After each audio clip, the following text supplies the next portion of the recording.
Praise the Lord. കർത്താവിൻ്റെ ധന്യതിരുനാമം ഇന്ന് പ്രഭാതത്തിൽ മഹിമപ്പെടുമാറാകട്ടെ. ഇന്ന് പ്രഭാതത്തിൽ ദൈവത്തിന് ചുറ്റാകെ ഇരിക്കുവാൻ സ്വർഗത്തിലെ ദൈവം നമുക്ക് തന്നിരിക്കുന്ന ഭാഗ്യത്തിനായി സ്തോത്രം ചെയ്യുന്നു. കർത്താവിൻ്റെ കരുണയ്ക്കായി, കൃപയ്ക്കായി കർത്താവിനോട് നന്ദി പറഞ്ഞുകൊണ്ട് ഈ പ്രഭാതം സന്തോഷത്തോടെ ദൈവം ചെയ്ത എല്ലാ ഉപകാരങ്ങൾക്കും നന്ദി പറഞ്ഞുകൊണ്ട് എന്മനമേ യഹോവയെ വാഴ്ത്തുക, എൻ്റെ സർവ്വന്തരവുമേ അവൻ്റെ വിശുദ്ധ നാമത്തെ വാഴ്ത്തുക, എന്മനമേ യഹോവയെ വാഴ്ത്തുക, അവൻ്റെ ഉപകാരങ്ങളൊന്നും മറക്കരുത്. മറ്റൊരു വചനം ഇങ്ങനെ പറയുന്നു: യഹോവ എനിക്ക് ചെയ്ത സകല ഉപകാരങ്ങൾക്കും ഞാൻ അവൻ എന്തു പകരം കൊടുക്കും? രക്ഷയുടെ പാനപാത്രമെടുത്ത് സകല പേരും കാണുക യഹോവയുടെ നാമം വിളിച്ചപേക്ഷിക്കും. ഇന്ന് ഒരുമിച്ച് കൂടിയിരിക്കുമ്പോൾ അർഹതയില്ലാത്തടത്ത്, യോഗ്യതയില്ലാതിരുന്നിടത്ത് ദൈവം നമ്മളെ യോഗ്യരാക്കി, അർഹരാക്കി ദൈവത്തിൻ്റെ സന്നിധിയിൽ നിർത്തിയ ദൈവത്തിൻ്റെ വലിയ സ്നേഹത്തിനായി, കരുണയ്ക്കായി കർത്താവിനോട് നന്ദി പറഞ്ഞുകൊണ്ട് ഈ പ്രഭാതം പ്രാർത്ഥനയോടുകൂടി ദൈവജന ചിന്തയിലേക്ക് നമുക്ക് കടക്കാം. അതിന് ആധാരമായി യെശയ്യാ പ്രവാചകന്റെ പുസ്തകം 30-ാം അധ്യായം അതിൻ്റെ 15-ാമത്തെ വാക്യം, ഐസിയ ചാപ്റ്റർ 30 വേഴ്സ് 15. ആ വാക്യം ഇങ്ങനെ പറയുന്നു: ഇസ്രായേലിന്റെ പരിശുദ്ധനായ യഹോവ ഇപ്രകാരം അരുളി ചെയ്യുന്നു, മനം തിരിഞ്ഞ് അടങ്ങിയിരുന്നാൽ നിങ്ങൾ രക്ഷപ്പെടും, വിശ്രമിക്കുന്നതിലും ആശ്രയിക്കുന്നതിലും നിങ്ങളുടെ ബലം. നമ്മളിന്ന് ചർച്ച ചെയ്യുന്നത് വിശ്രമിക്കുന്നതിലും ആശ്രയിക്കുന്നതിലും നിങ്ങളുടെ ബലം. അതിന് മുമ്പ് ഒരു വാക്ക് കർത്താവ് ഇങ്ങനെ പറയുന്നു: മനം തിരിഞ്ഞ് അടങ്ങിയിരുന്നാൽ നിങ്ങൾ രക്ഷിക്കപ്പെടും. ചില ട്രാൻസ്ലേഷനിൽ സേവ്ഡ്, രക്ഷപ്പെടും എന്ന് കാണാം. ഒരു വാക്ക് മനം തിരിഞ്ഞ് അടങ്ങി ഇരുന്നാൽ, ഈ വാക്ക് കണ്ടോ? മനം തിരിഞ്ഞ് അടങ്ങിയിരുന്നാൽ. രണ്ട് വാക്ക്, മനം തിരിയണം, നമ്മുടെ മൈൻഡ് തിരിയണം, പിന്നെ അടങ്ങിയിരിക്കണം. മനം തിരിഞ്ഞ് അടങ്ങിയിരുന്നാൽ നിങ്ങൾ രക്ഷപ്പെടും. ആ രണ്ട് വാക്കുകളും പ്രസക്തമാണ്. ഇസ്രായേൽ ജനത്തോട് ദൈവം പറയുന്ന വാക്കാണ്.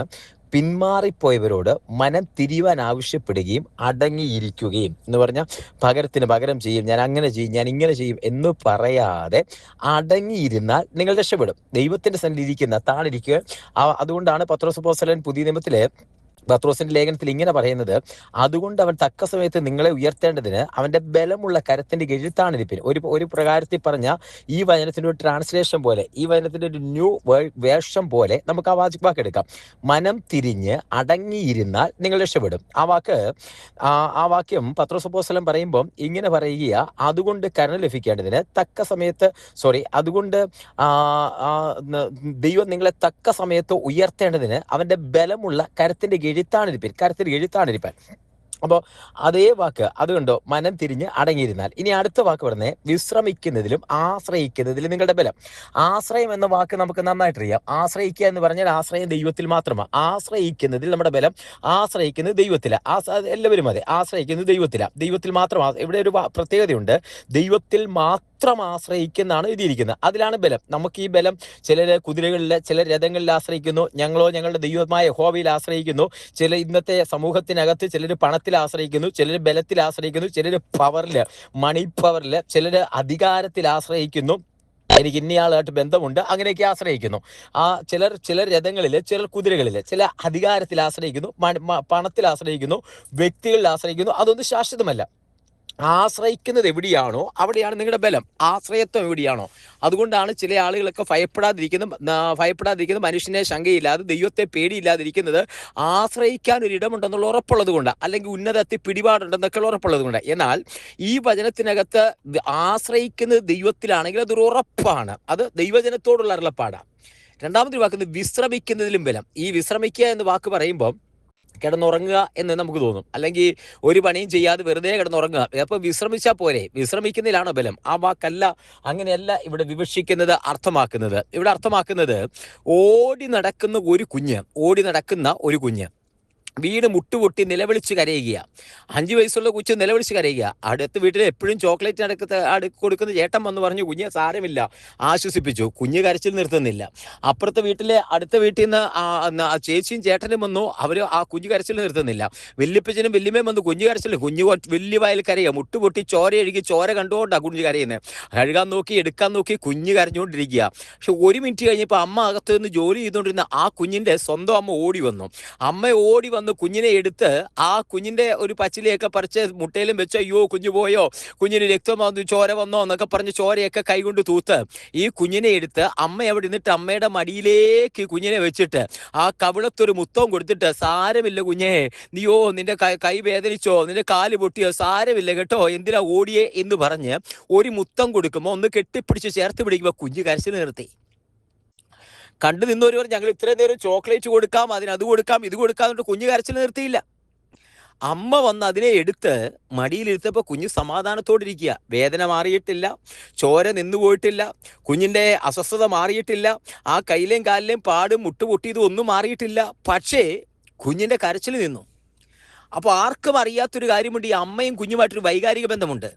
മറ്റാര് പറഞ്ഞാലും ആശ്വാസം കൊള്ളാത്ത ആ കുഞ്ഞ് അമ്മയെ ആശ്വസിപ്പിച്ചപ്പം ആശ്വാസം കൊണ്ട് മടിയിലിരിക്കുകയാ. ഹല്ലേലൂയ.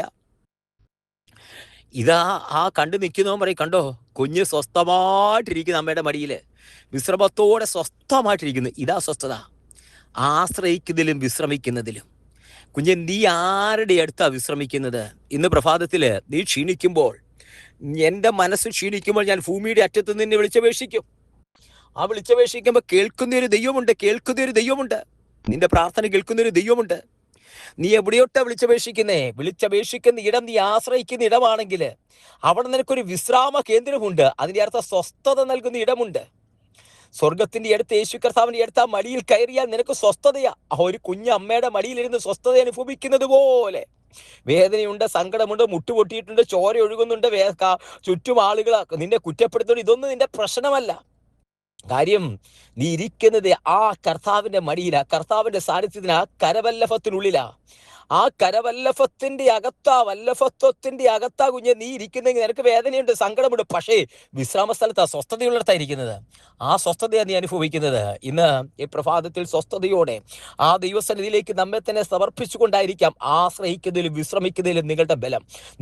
ഇന്ന് പ്രഭാതത്തിൽ വചനം കേൾക്കുമ്പോൾ കുഞ്ഞെ, നിന്റെ വിശ്രമം കർത്താവിലാകട്ടെ, നിന്റെ ആശ്രയം കർത്താവിലാകട്ടെ. ഇത് നിന്റെ ബലമാ. നീ പരാജയപ്പെടത്തില്ല, നീ ലജ്ജിച്ചു പോകുകയില്ല, നീ പരാജയപ്പെടുകയില്ല.